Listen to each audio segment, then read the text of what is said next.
in the appetite for loans? Yes, I think what it means is that the general economy is going to be slow and steady for the next 2 to 5 months.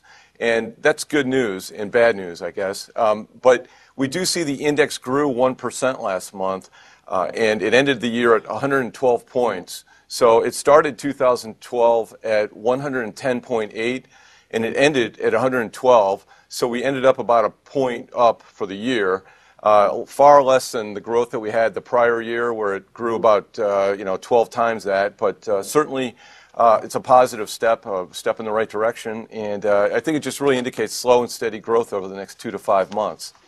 You and I have talked a couple of times about when this translates into small business jobs, because that's obviously a key sector to the employment picture overall. We continue to see on a national level some improvement there. So is this the year finally that we start to see a real pickup in jobs among small businesses?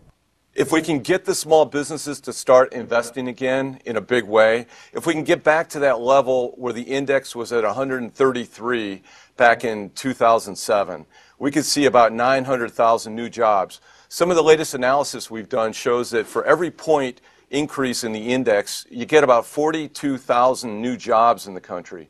And so that's a really big positive, and that's where a lot of job creation can come from. So I think we just need to create some confidence for these small business owners to start to invest heavily again and to get back to that pre-recessionary levels of 133 or even more on the index. And that'd be good news for everyone. Well, isn't there now still an overhang because Washington is going to start tackling the budget story in a big way in a couple of weeks from now? So how in the world are they going to find any confidence when you still have some of these unresolved issues? I think that's the big problem here is, the small business owner hasn't really come out of his or her shell yet, and we can really see that in this data. When we just grew a point or so for the whole year, I mean, it's a little bit underwhelming, and especially in light of 2011, which grew 16 points, and 2010, which grew about a 20% rate. And so we really need these small businesses to start to come out of their shell, start to get comfortable with investment. When a small business makes a $250,000 mistake, it's a big deal on their bottom line. So they're very cautious with their investments. They make very deliberate, systematic decisions, and I don't think we've seen them kind of break out yet and get out of their shell, although their fiscal shape is fantastic right now, and that really positions them well for some big increases in their investments. Bill, were you worried at all when you saw a few days ago that Q4 GDP number, which was negative? Do you think that's a one-off, or is that a possible risk here for the small business community that perhaps, despite some of the other numbers, there's some issues? Well, the small business community was signaling that negative GDP. If you recall, some of these interviews back in the fourth quarter, we were showing that the loan delinquencies were actually creeping up, and that the investment by these small companies was actually falling or stagnant.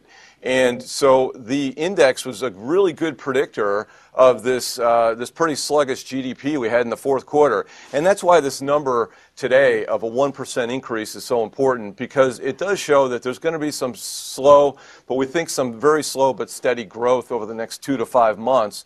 Basically as SBLI goes, so goes GDP. You see slow SBLI, we think we're going to see slow GDP over the next 2 to 5 months. And that's about the kind of correlation and leading aspect that we see out of the SBLI index.